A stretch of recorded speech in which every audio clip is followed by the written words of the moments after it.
امریکی صدر Donald Trump اور روسی صدر ولادیمیر پوٹن کے درمیان الاسکا ملاقات میں یوکرین جنگ ہی نہیں، روسی تیل کی فروخت بھی اہم نکات کا حصہ ہے۔ دونوں عالمی طاقتوں کے صدور کی یہ کوئی پہلی بیٹھک نہیں۔ ان ملاقاتوں کی تاریخ جنگ عظیم دوئم سے شروع ہوتی ہے۔ 1943 سے 1991 کے سوویت اور 1992 سے اب تک روسی فیڈریشن کے دور میں درجنوں بار دونوں ممالک کی قیادت کی ملاقاتیں ہو چکی ہیں، جس کا مقصد دو طرفہ ہی نہیں، عالمی تنازعات کا حل نکالنا بھی رہا۔ ابتدا میں ملاقاتوں کا محور اتحادی جنگی حکمت عملی پر ہوتا تھا، لیکن سرد جنگ کے آغاز کے بعد ان کا مرکز ایٹمی ہتھیاروں کا کنٹرول، سیاسی اثر و رسوخ اور عالمی تنازعات بن گیا۔ امریکی اور روسی قیادت کی ملاقاتوں کی تاریخ ایک آئینہ ہے جس میں عالمی سیاست کے نشیب و فراز جھلکتے ہیں۔ دونوں ممالک میں اعتماد اور مشترکہ مفادات ہوں تو معاہدوں کے امکانات روشن ہو جاتے ہیں۔ سیاسی مفادات، جغرافیائی رقابت اور عسکری مقابلے ملاقاتوں کی کامیابی کو کمزور کرتے ہیں۔ آنے والے دنوں میں دیکھنا ہوگا کہ ٹرمپ اور پیوٹن کی ملاقات تعلقات کی نئی راہیں کھول سکے گی یا نہیں۔ آج کی سٹوری میں نظر ڈالتے ہیں امریکی اور روسی قیادت کے درمیان اب تک ہونے والی ملاقاتوں پر۔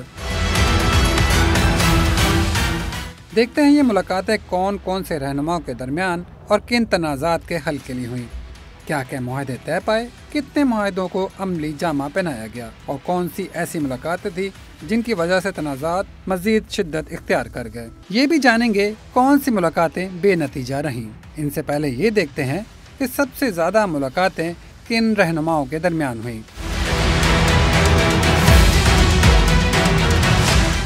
امریکی صدر بل کلنٹن اور ان کے روسی ہم منصب بورس یلسن نے 1993 سے 1999 کے دوران مختلف مواقعوں پر 18 ملاقاتیں کی، جو کسی بھی امریکی روسی صدارتی جوڑی کی سب سے زیادہ ریکارڈ شدہ ملاقاتیں ہیں۔ دوسرے نمبر جارج ڈبلیو بش اور ولادیمیر پوٹن ہیں، جو 2001 سے 2009 تک 12 بار ملے۔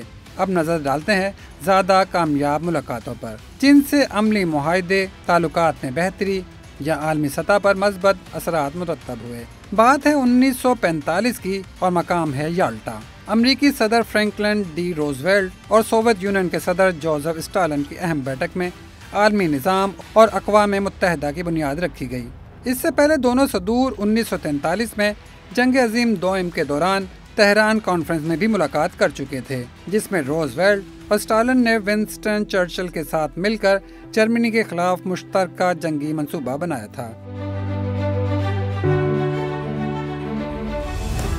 ماسکو میں 1972 کی سوویت صدر بریزنیف اور امریکی صدر رچرڈ نکسن کی ملاقات اہم سنگ میل ثابت ہوئی، جس میں ایٹمی ہتھیاروں کی حد بندی کا معاہدہ طے پایا۔ امریکی رونالڈ ریگن اور سوویت میخائیل گورباچوف نے 1987 میں واشنگٹن بیٹھک میں درمیانی فاصلے کے جوہری ہتھیار ختم کرنے کا معاہدہ کیا۔ اس کے 2 سال بعد ہی مالٹا کے مقام پر سوویت صدر گورباچوف کی نئی امریکی صدر جارج ایچ ڈبلیو بش کی ملاقات ہوئی، جس میں سرد جنگ کے خاتمے کا اعلان کیا گیا۔ انہی دونوں صدور میں ایک بار پھر 1991 میں بیٹھک ہوئی۔ ماسکو اجلاس میں سینئر بش اور گورباچوف نے جوہری ہتھیاروں میں بڑی کمی پر اتفاق کیا۔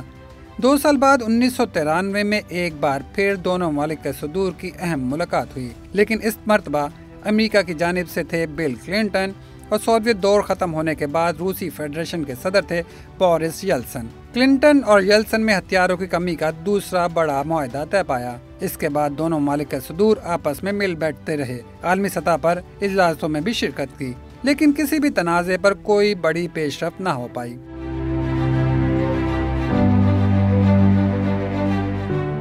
بالآخر طویل انتظار کے بعد 2010 میں امریکی صدر براک اوباما روسی ہم منصب دمیتری میدویدیو کی پراگ میں ملاقات اہم ثابت ہوئی، جس میں جوہری ہتھیاروں میں مزید کمی پر اتفاق کیا گیا۔ اب دونوں ممالک کی قیادت کی ان ملاقاتوں اور اجلاسوں کی بات کرتے ہیں جن میں یا تو معاہدہ نہ ہو سکا یا نتائج کمزور رہے اور بعد میں تعلقات مزید خراب ہو گئے۔ تو آپ کو لیے چلتے ہیں سال 1961 کے ویانا میں، جہاں امریکی صدر جان ایف کینیڈی اور سوویت وزیر اعظم نکیتا خروشیف کی ملاقات ہوئی۔ دونوں رہنما برلن بحران حل نہ کر سکے، جس کے بعد کشیدگی میں مزید اضافہ ہو گیا۔ 1986 کی رونالڈ ریگن اور میخائیل گورباچوف کی ملاقات بھی ناکامی پر ختم ہوئی۔ آئس لینڈ دارالحکومت کے اس اجلاس میں کوئی پیش رفت نہ ہو سکی۔ 2005 میں براٹسلاوا میں بیٹھک میں جارج ڈبلیو بش اور ولادیمیر پیوٹن جمہوریت اور سیکیورٹی پر اختلافات دور نہ کر سکے۔ روسی پیوٹن اور امریکی اوباما 2013 کی سینٹ پیٹرزبرگ ملاقات کو بھی کامیاب نہ بنا سکے۔ دونوں رہنماؤں میں شام کی صورتحال، یوکرین تنازع اور امریکی قومی سلامتی کے سابق اہلکار ایڈورڈ سنوڈن کے معاملے پر اتفاق نہ ہوا۔ 2018 میں ڈونلڈ ٹرمپ اور ولادیمیر پیوٹن بھی اپنی ملاقات کو نتیجہ خیز نہ بنا سکے۔ دونوں صدور امریکہ کی اندرونی سیاست میں مداخلت سے متعلق دعووں اور الزامات کا کوئی حل نہ نکال سکے۔ 2021 کی جنیوا بیٹھک میں جو بائیڈن اور ولادیمیر پیوٹن نے تعلقات کو سنبھالنے کی کوشش کی۔